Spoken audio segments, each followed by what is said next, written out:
నమస్కారం. స్ట్రింగ్కి స్వాగతం. మీలో ఎంతమందికి జీన్ షాప్ గురించి తెలుసు? ఆయన ఒక అమెరికన్ పొలిటికల్ సైంటిస్ట్.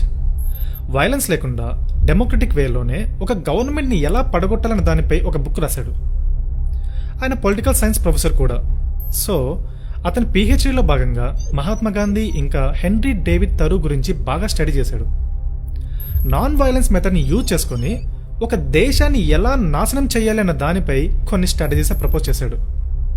బయటికి చూడడానికి ఉద్యమం అనేది హింస లేకుండా డెమోక్రటిక్గా ఉండాలి, ఇంకా లీగల్గా కూడా ఎలాంటి ఇష్యూస్ రాకూడదు.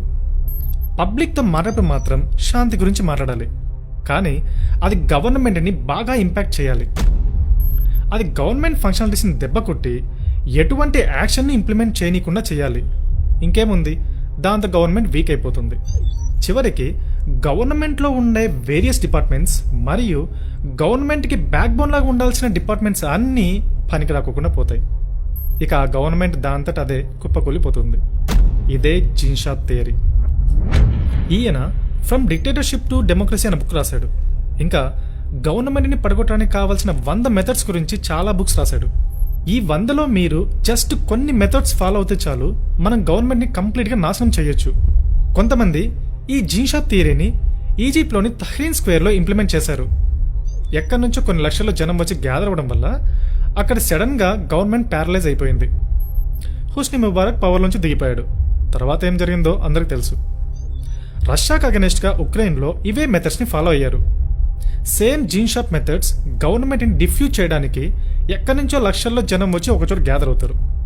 ఇసుకేస్తే రాలనంతమంది జనం. గవర్నమెంట్ బ్యాంక్స్ పనిచేయడం మానేశాయి. ఆఫీసులు షట్ డౌన్. చాలా ఇండస్ట్రీ లాక్డౌన్. ఇంకేముంది, అంతా సర్వనాశనం. ఇక గవర్నమెంట్ని కూల్చడంలో అది చాలా బాగా పనిచేసింది. జీన్ షాప్ తన పుస్తకాల్లో రాసిన కొన్ని మెథడ్స్ని చూద్దాం. పోలీసుల మీద రాళ్ళేయడం, మన సొంత సెక్యూరిటీ ఫోర్స్ మీద కూడా రాళ్ళేయడం, రోడ్ల మీద గుంతలు తవ్వడం, వెహికల్ మూవ్మెంట్ లేకుండా చేయడం. సో అక్కడ జరిగే అరాచకాలను కంట్రోల్ చేయడానికి ఎవ్వరూ రాలేరు. అన్నిటికంటే ముందు ఫైర్ ఇంజిన్లను తగలబెట్టాలి. అప్పుడు వాళ్ళు అంటించిన బస్సులు, బిల్డింగ్లు, షాపులు బాగా కాలిపోతాయి. ఇవే టెక్నిక్స్ ఈ మధ్యన ఎక్కడో వాడినట్టు మీకు అనిపించడం లేదా? ఢిల్లీలో జరుగుతుంది ఇదే. మతపరమైన అల్లర్ల ముసుగులో ప్రభుత్వాన్ని నిర్వీర్యం చేసి ప్రభుత్వ యంత్రాంగాన్ని బలహీనపరిచే strategic methods. India capital Delhi నగరాన్ని ప్యారలైజ్ చేసి అల్లకల్లోలం చేయడం. దీనికి సంబంధించిన భారీ ప్రయత్నమే రీసెంట్గా జరిగింది. ఢిల్లీలో జరిగిందంతా జీన్ షాప్ చెప్పిన 100 మెథడ్స్లో నుండి సుమారు 70 నుంచి 80% మెథడ్స్ ఉన్నది ఉన్నట్టుగా ఇంప్లిమెంట్ చేశారు. ఉద్యమంలో ముందు వరుసలో ఆడవాళ్ళని ఉంచడం, చిన్నపిల్లల్ని కూడా ఉంచడం, రోడ్స్ మరియు జంక్షన్స్ని బ్లాక్ చేసి వెహికల్కి మూవ్మెంట్ లేకుండా చేయడం. ఇదే జీన్ షాప్ థియరీ. అది చాలా బాగా పనిచేస్తుంది. ఈ థియరీ అనేక ఇతర దేశాల ప్రభుత్వాలను పవర్ నుంచి దించడంలో కూడా బాగా పనిచేసింది. మీలో ఎంతమందికి దీని గురించి తెలుసు? మరెందుకు బయటికి వచ్చే కెమెరా ముందు అనవసర చెత్తను మాట్లాడతారు? అసలు సిఐఏకి దీంతో ఎలాంటి సంబంధం లేదు. ఢిల్లీ అల్లర్లు కంప్లీట్గా different game. It's a plan. దీనికి ముస్లింలతో సంబంధమే లేదు. ఎందుకంటే అక్కడ జరిగిన అల్లర్లలో వాళ్ళు యాసిడ్ ప్యాకెట్లను వాడరు, మలటో కాక్టైల్స్ అంటే పెట్రోల్ బాంబులు వాడరు. ఇవన్నీ వాళ్ళకి ఎక్కడి నుంచి వచ్చాయి? రష్యా సైంటిస్టులు పెట్రోల్ బాంబుని కనిపెట్టారు. దీన్నే మొలటో కాక్టైల్ అని పిలుస్తారు. బిల్డింగ్స్ పై నుంచి పోలీసుల మీదకి యాసిడ్ పోయడం, ఇది సిఏఏపై అగెనిస్ట్గా చేసిన ఉద్యమంలో భాగం అనుకుంటున్నారా? గవర్నమెంట్ని నాశనం చేయడానికి స్ట్రాటజిక్ వేసిన ఎత్తుగడ ఫుల్ యాక్షన్లో జరిగింది. వీడియో విట్నెసెస్ బయటకు వచ్చాయి. జనం కెమెరాలో చెక్కారు. ఈ విషయాలన్నీ వీడియోలు, ఫోటోల్లో రికార్డ్ అయ్యాయి. ఆమ్ ఆద్మీ పార్టీ కౌన్సిలర్ తాహిర్ హుసేన్ తన ఇంట్లో వెపనరీ వర్క్షాప్ నడుపుతూ పట్టుబడ్డాడు. రాళ్ళు, యాసిడ్స్, మొలటో కాక్టైల్, పెట్రోల్ బాంబులు అన్నీ దొరికాయి. ఇక అటాక్ చేయమని జనాన్ని ఎంకరేజ్ చేస్తున్నాడు. ఈ విజువల్స్ అన్నీ బయటకు రావడంతో ఇప్పుడు ఈ అల్లర్లన్నీ డిఫెన్స్లో పడ్డాయి. ప్రభుత్వం ఇమ్మీడియట్గా అలర్ట్ అయ్యి ఆ అటాకర్స్ని అరెస్ట్ చేసి కస్టడీలోకి తీసుకోవడం అనేది అభినందించాల్సిన విషయం. ఈ దారుణాల వెనుక ఉన్న దుర్మార్గపు శక్తులు ఎవరనేది ఇన్వెస్టిగేట్ చేయడానికి ఇంటెలిజెన్స్ ఆఫీసర్ శ్రీ అంకిత్ శర్మ తన వర్క్ స్టార్ట్ చేశాడు. ఇదే టైంలో ఈ నిరసనకారుల ముసుగులో ఉన్న ఈ టెర్రరిస్టులు ఆయన్ని ఎంత దారుణంగా హత్య చేశారో మనకందరికీ తెలుసు. వాళ్ళు ఆయన్ని వెంబడించి పట్టుకున్నారు. వాళ్ళతో పాటు 4-5 ఆయన్ని ఒక ఇంటి లోపలికి తీసుకొచ్చి అత్యంత అమానుషంగా క్రూరాతి క్రూరంగా చంపేశారు. అతని శరీరంలో కత్తితో ఒక హోల్ పెట్టి దానిలో యాసిడ్ పోశారు. అతని కళ్ళని పీకి డ్రైనేజ్లో పడేశారు. ఈ ఇన్సిడెంట్ చూస్తుంటే సౌరభ్ కాలియా ఇన్సిడెంట్ మనకు గుర్తు చేస్తుంది. కార్గిల్ వార్ టైంలో భారత ఆర్మీ ఆఫీసర్ ఫస్ట్ టైం ఆ ఏరియాలో పాకిస్తాన్ నక్సల్స్ గురించి మనకి ఇన్ఫర్మేషన్ వచ్చినప్పుడు ఒక హై లెవెల్ టీంని అక్కడికి పంపించారు. ఆ టీంలో సౌరభ్ కాలియా కూడా ఉన్నారు. ఆయనది కూడా ఢిల్లీయే. పాకిస్తానీలు అదే సిమిలర్ వేలోనే, అంటే అంకిత్ శర్మ గారిని మర్డర్ చేసిన తీరులోనే సౌరభ్ కాలియా ఐబాల్స్ని పీకి టార్చర్ చేశారు. నాలుక కట్ చేశారు, బాడీని ముక్కలు ముక్కలుగా చేసి వాటిని చెల్లాచెదరుగా విసిరేశారు. కార్గిల్ యుద్ధం పూర్తయిన తర్వాతే సౌరభ్ కాలియాకు సంబంధించిన మిగిలిన బాడీ పార్ట్స్ని తీసుకురాగలిగాము. మీకు ఈ రెండు ఇన్సిడెంట్కి సిమిలారిటీ అర్థమవుతుందా? అంకిత్ శర్మ, సౌరభ్ కాలియా ఒకేలా ఎందుకు చంపబడ్డారు? ఆలోచించండి ఒకసారి. ఈ అల్లర్ల వెనుక ఉన్న మొత్తం ప్లాన్ స్ట్రాటజీని మనం అర్థం చేసుకోవాలి. అల్లర్లను సక్సెస్ఫుల్గా కంట్రోల్ చేసిన ఢిల్లీ గవర్నమెంట్ని మనం అభినందించాలి. మీడియా దీన్ని ఎప్పుడూ చూపించలేదు. వాళ్ళు ప్రతిదాన్ని తప్పుగానే ప్రొజెక్ట్ చేశారు, చేస్తూనే వస్తున్నారు కూడా. మీడియా ఏం చూపిస్తోంది? ముస్లింలు చంపేస్తున్నారు, ముస్లింలు డేంజర్లో ఉన్నారు. కాదు, చచ్చిపోయేది హిందువులు, క్రూయల్గా చంపేస్తున్నారు. బుక్లో ఇంకో మెథడ్ ఉంది. నెగిటివ్ క్యాంపెయిన్ చేయడానికి, రూమర్ స్ప్రెడ్ చేయడానికి, జనాన్ని మిస్లీడ్ చేయడానికి మీడియాని బాగా వాడుకోవడం, మన కంట్రీలో ఉండే కామన్ పీపుల్ని మనకు ఎదురు తిరిగేలా చేయడం, చివరికి వారిని దేశద్రోహులుగా మార్చడం. ఇది ఇంకో జీన్షాప్ థియరీ మెథడ్. ఇప్పుడు సిచ్యుయేషన్ ఎలా ఉందంటే, డబ్బులు కమ్ముడుపోయే జర్నలిస్టులు, యాక్టివిస్టులు అందరూ కలిసి ఒక ఆర్మీలాగా ఫామ్ అయ్యారు. వారు తెలివిగా జనాలకి బ్రెయిన్ వాష్ చేస్తున్నారు. ఎగ్జాంపుల్కి కునాల్ కమ్రా, ధ్రువరాటి, కన్నయ్య కుమార్, ఓవైసీ, స్వరభాస్కర్. ఎవరు వీళ్ళంతా? వాళ్ళు ఇండియన్సేనా అసలు? మీరు ఎవరికో అమ్ముడుపోయాక మీకు ఈ దేశంలో ప్లేస్ ఎందుకు? మీరు ఇండియన్స్ అయితే ఇండియాలో ఆజాదీ స్లోగన్స్ ఎందుకు చేస్తున్నట్లు? అసలు ఆజాదీ అంటే ఏంటి? దేని నుంచి స్వాతంత్రం? ఇలాంటి వెధవల నుండి మనకు ఆజాదీ అవసరం. కునాల్ కమ్రా, ధ్రువరాటి, కన్నయ్య కుమార్ ఇలాంటి తుకుడే గ్యాంగ్ నుండి దేశానికి కావాలి ఆజాదీ. దేశానికి పట్టిన శని వీళ్ళు. ఈ మధ్యన జనాల్లో కొంతమంది కన్నయ్య కుమార్కో పార్లమెంట్ జానా హే అంటుంటారు. విన్నప్పుడల్లా చాలా నవ్వొస్తుంది. నేను చెప్తున్నా, వాడు మొలటో కాక్టైల్ ప్యాకెట్ కోసం దేశాన్ని అమ్మేస్తాడు. అదే అతని స్ట్రాటజీ. వీళ్ళకి వెస్టర్న్ ఏజెన్సీలు భారీగా ఫండ్ ఇచ్చి బుక్లో ఉన్న మెథడ్స్ని బాగా ట్రైనింగ్ ఇస్తున్నారు. దీన్ని వేరే కంట్రీస్లో ఎక్స్పెరిమెంట్ చేసి సక్సెస్ఫుల్గా కంప్లీట్ చేశారు. ఇప్పుడు మన దేశంలో జరుగుతోంది అదే. ఎన్ని నెగిటివ్ క్యాంపెయిన్స్, ఎన్ని నెగిటివ్ ట్వీట్స్ ట్విట్టర్లో ట్రెండింగ్లో ఉన్నాయి చూసారా? గవర్నమెంట్కి అగెనెస్ట్గా ఈ ట్వీట్లన్నీ, ఆ పోస్టులు ఇంతకు ముందు ఎప్పుడూ లేనంత ట్రెండింగ్లో ఉన్నాయి. అది ఎలా పనిచేస్తుందో మీకు తెలుసా? Twitter trending. ఇది చెప్తా చూడండి. ఇంటర్నెట్లో దాదాపు 4.5 బిలియన్ల మంది ఉన్నారు. వాళ్ళని మిస్లీడ్ చేసి గవర్నమెంట్ ఇన్ఎఫిషియెంట్గా ఉన్నట్లు ఒక సీన్ నడిపితే మీ పని పూర్తయినట్లే. ఈ నెగిటివ్ క్యాంపెయిన్ క్రియేట్ చేసే ఇంపాక్ట్ ఆ గవర్నమెంట్ని పడగొట్టడంలో కీ రోల్ ప్లే చేస్తుంది.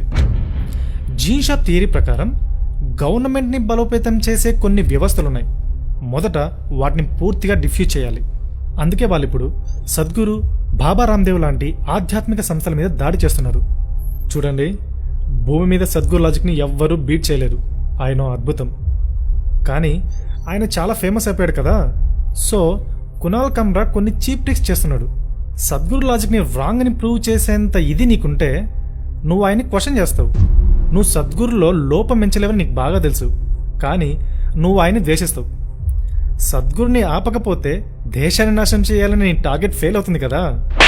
కానీ సద్గురు చాలా పవర్ఫుల్.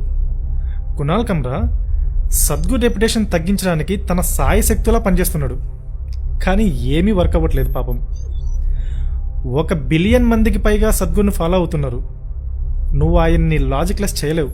కాబట్టి నువ్వు ఆయన ఫోటోని ఎడిట్ చేయడం, ఆయన ఫోటోతో పాటు ఆయన కోర్స్ని ఎడిట్ చేయడం, ఆయన వీడియోలో కొంత పార్ట్ని ఎడిట్ చేసి ట్విట్టర్లో నెగిటివ్ క్యాంపెయిన్ చేయడం లాంటి చిల్లర పనులతో సరిపెట్టుకోవాల్సిందే. కానీ ఆ అటెంప్ట్స్ బెడ్సి కొట్టి కునాల్ కమ్రా జీవితంలో టఫ్ టైం ఫేస్ చేస్తున్నాడు. కునాల్ కమ్రాని 5 ఎయిర్లైన్స్ బ్యాన్ చేశాయి. సో అతను ఒక చిల్లరేదవని జనానికి కూడా అర్థమైపోయింది. అతను ఫ్లైట్లో ట్రావెల్ చేయలేడు, ఇకపై తన షోస్ చేయలేడు. కానీ మీరు సద్గురుని చూడండి, ఎప్పటిలాగానే ప్రపంచంలోని రకరకాల సమస్యల్ని అడ్రస్ చేయడంలో బిజీగా ఉన్నారు. ఇంకా నేషనల్ పాలసీస్ని చేంజ్ చేయడంలో ఆయన ఇన్వాల్వ్ అవుతున్నారు. క్లియర్గా ఇప్పుడు కునాల్ కమ్రా థ్రెట్ ఫీల్ అయ్యాడు. కునాల్ కమ్రాకు ఫ్రెండ్స్ ఇచ్చిన ఏజెన్సీలు అతను ఇప్పుడు ఏం చేస్తున్నావయ్యా నువ్వు, సద్గురు మహావృషంలా ఎదిగిపోతుంటే నువ్వేం చేస్తున్నావు, మా దగ్గర డబ్బు తీసుకున్నావు కానీ నువ్వు ఏమీ చేయడం లేదు అని వాళ్ళు అతనిపై ప్రెజర్ చేసినప్పుడు ఈ పూర్ఫీలో ఇంకేం చేస్తాడు?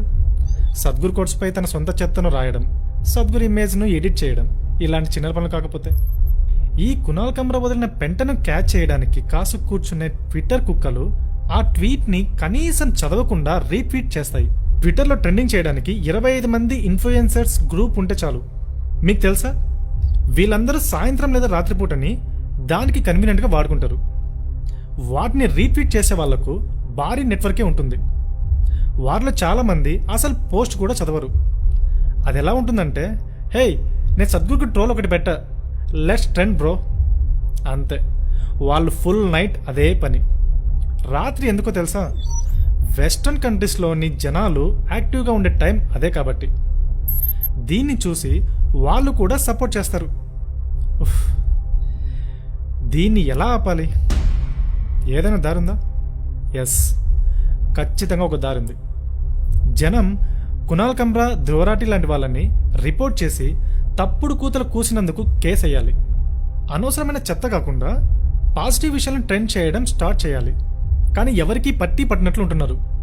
అసలు నెట్వర్కే లేదు, మనమందరం చల్లా చెదరుగా ఉంటున్నాం.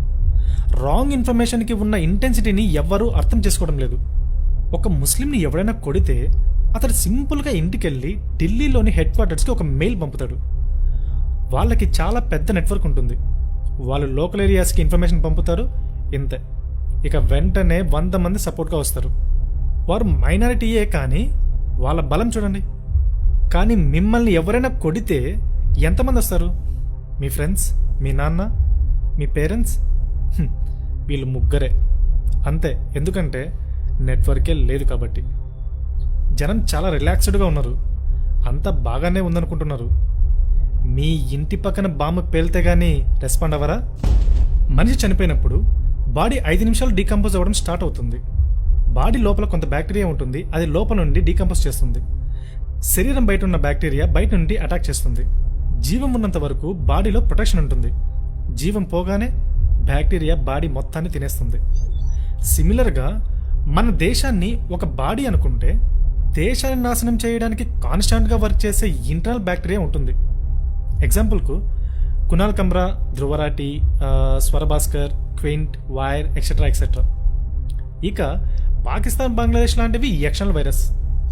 ఇప్పుడు సద్గురు, మోడీ గవర్నమెంట్, అనేక ఇతర స్పిరిచువల్ ఆర్గనైజేషన్స్ దేశాన్ని రక్షించే పాజిటివ్ ఎనర్జీ ఫోర్సెస్. ఇప్పుడు అర్థం చేసుకోండి, దేశంలో నెగిటివ్ బ్యాక్టీరియా పెరిగిపోతే దేశంలో ఇప్పటికే భయం కలిగించేలా జరుగుతున్న భయంకరమైన హత్యలు చూశారు.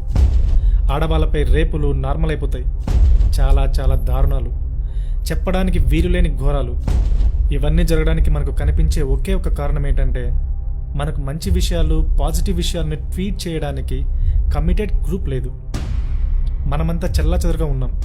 మనం కునాల్ కమ్రా చేస్తున్న దుర్మార్గాలను రిపోర్ట్ చేసి అతన్ని ఆపొచ్చు, కానీ ఎవరు అస్సలు పట్టించుకోవట్లేదు. సరైన ప్లాట్ఫామ్ లేదు. ముంచుకొస్తున్న డేంజర్ గురించి జనాలు తెలియజేసి వాళ్ళని ఒకచోట చేర్చడానికి, తప్పుడు ప్రచారాలను ఎదిరించి దేశాన్ని ప్రొటెక్ట్ చేయడానికి ఎవ్వరూ ముందుకు రావట్లేదు. కాబట్టి మేము స్ట్రింగ్ అనే ఒక మీడియా పోర్టల్ని స్టార్ట్ చేశాము. రండి, ట్విట్టర్లో ట్రెండ్ అవుదాం. మీరు కూడా జాయిన్ అయ్యి సబ్స్క్రైబ్ చేసుకోండి. ట్విట్టర్ చాలా చాలా ఇంపార్టెంట్. ఎందుకంటే ప్రముఖ వ్యక్తులు, సెలబ్రిటీస్ అందరూ ట్విట్టరే కదా వాడతారు. నేను డిస్క్రిప్షన్లో లింక్ ఇచ్చాను, స్ట్రింగ్ ఫాలో అవ్వండి. నమస్కారం.